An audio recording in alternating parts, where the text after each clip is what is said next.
ఎన్నో మంచి కార్యక్రమాలు చేస్తూ మరి ఎందుకంటే నిరుపేద కుటుంబాల నుంచి వచ్చేటువంటి గురుకుల పాఠశాలల్లో చదివే పిల్లల భవిష్యత్తు బాగుండాలనేటువంటి లక్ష్యంతో మెస్ ఛార్జీలు కూడా మేము పెంచిన విషయాన్ని కూడా ఈ సందర్భంగా గుర్తు చేస్తూ ఉన్నాం.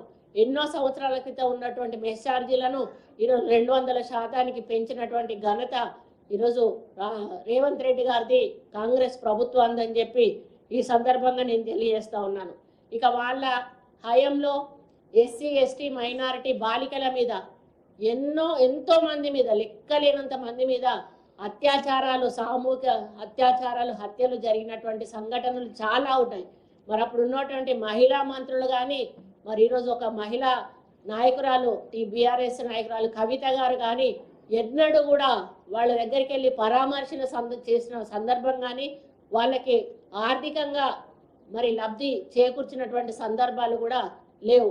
కేసీఆర్ ఒక అమ్మాయి స్టేజ్ మీద ఆయన మీద పాట పాడితే 10 లక్షల రూపాయలు ఇచ్చిండు. కానీ ఈ విధంగా చనిపోయినటువంటి పిల్లల విషయంలో, వాళ్ళ కుటుంబాల విషయంలో ఎక్కడా కూడా ప్రభుత్వం నుంచి ఒక స్టేట్మెంట్ కానీ, అట్లీస్ట్ కలెక్టర్లను ఆదేశించి వాళ్లకు ఏదైనా సహాయం చేయమని కానీ చెప్పకపోవడం చాలా బాధాకరం. కానీ మేము ఈ అమ్మాయి విషయంలో మరి ఇందిరమ్మ ఇల్లు ఇవ్వడం జరిగింది. అదేవిధంగా అమ్మాయి వాళ్ళ ఇంట్లో ఒక జాబ్ కూడా ప్రొవైడ్ చేయడం జరిగింది. పోయిన ప్రాణాన్ని ఎలాగో తీసుకురాలేము, కానీ కుటుంబానికి అండగా ఉన్నాము మేము అనేటువంటి ఒక ధైర్యాన్ని, స్థైర్యాన్ని కల్పించాల్సిన బాధ్యత మా మీద ఉంది. కాబట్టి ఈరోజు మేము ఆ కార్యక్రమాన్ని చేపట్టడం జరిగింది. నేను ఈ వేదిక మీద నుంచి మళ్ళీ ఒకసారి బీఆర్ఎస్ నాయకులకు కానీ, వాళ్ళ నాయకుడైన సైకోరావుకు కానీ హెచ్చరిస్తూ ఉన్నాను.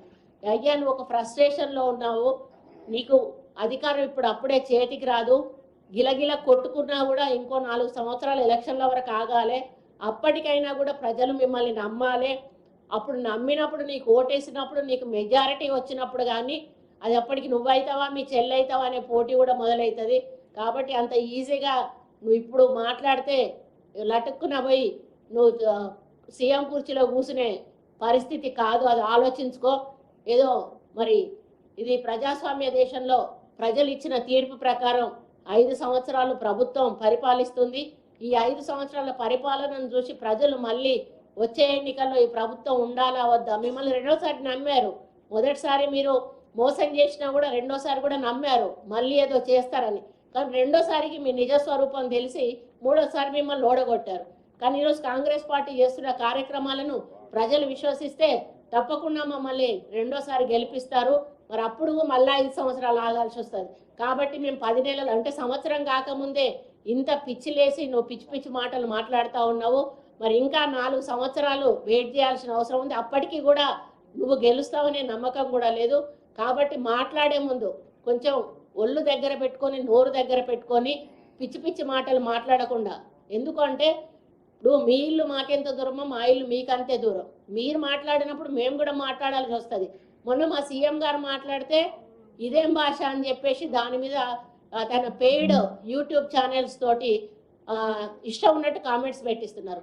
నేను ఒక్కటే నాకు బాధ అనిపిస్తుంది ఏంటంటే, ఈ పెయిడ్ యూట్యూబ్ ఛానల్స్ పెట్టేటప్పుడు వాళ్ళకి తల్లులు లేరా, వాళ్ళకి చెల్లెళ్ళు లేరా, వాళ్ళకి భార్యలు లేరా, వాళ్ళకి అక్కలు లేరా, వాళ్ళ ఇంట్లో ఆడోళ్ళు లేరా?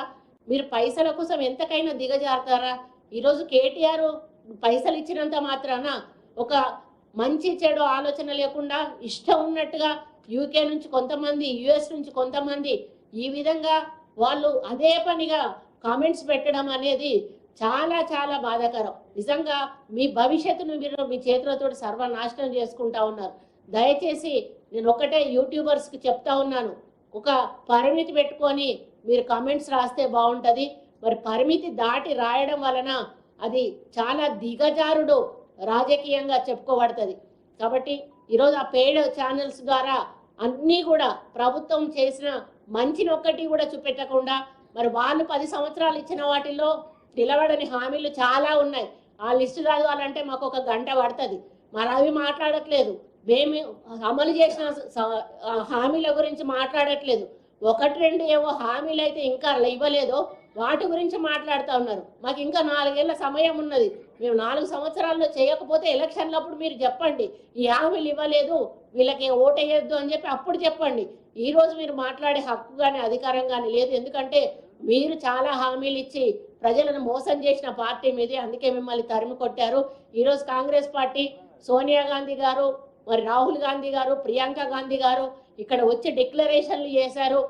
రేవంత్ రెడ్డి గారు దాన్ని మరి బాధ్యతగా తీసుకొని ఈరోజు బీసీ కులగణన కూడా మా తెలంగాణలోనే మొదలు పెట్టడం జరిగింది. కాబట్టి ఎప్పుడైనా కాంగ్రెస్ పార్టీ బడుగు బలహీన వర్గాల కోసం పనిచేసే పార్టీ, ఆ రోజు ఇందిరమ్మ కాలం నుంచి ఈ రోజు వరకు కూడా.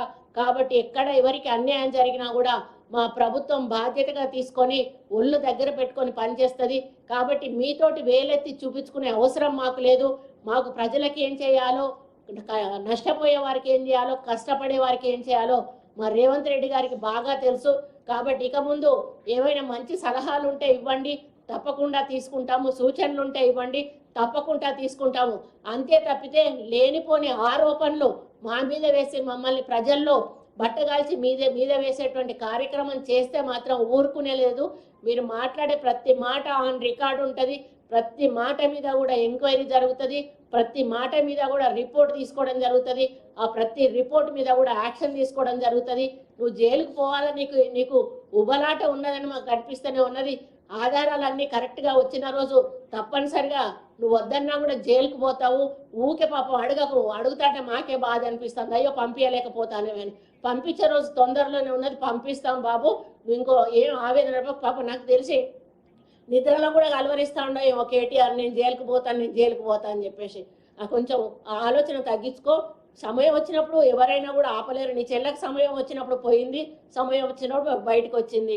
నీకు కూడా సమయం వచ్చినప్పుడు పోతావు, సమయం వచ్చినప్పుడు బయటకు వస్తావు. అందులోమన్నా మీ నాన్న చెయ్యి ఉంటే మీ నాన్న కూడా సమయం వస్తే మీ నాన్న కూడా పోతాడు, మీ నాన్న కూడా వస్తాడు. కాబట్టి అటువంటి ఆలాపనలు పెట్టుకొని పాపం ఆరోగ్యం ఖరాబ్ చేసుకోకుండా కొంచెం మైండ్ దగ్గర పెట్టుకొని కొంచెం సైకియాట్రిస్ట్కు చూపించుకొని కొంచెం ట్రీట్మెంట్ తీసుకొని ఇక ముందు మాట్లాడేటప్పుడు ఒళ్ళు దగ్గర పెట్టుకొని మాట్లాడితే బాగుంటుంది అనేది నా యొక్క సలహా. Thank you.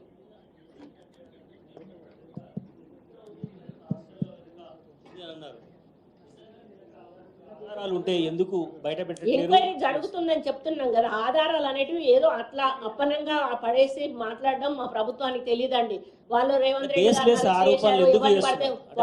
ఆరోపణలు ఎందుకు చేస్తున్నారు అనేది, ఎందుకంటే 100% ఉంది కాబట్టి చేస్తున్నాం. దాన్ని తవ్వితే కదా బయటకు వచ్చేది.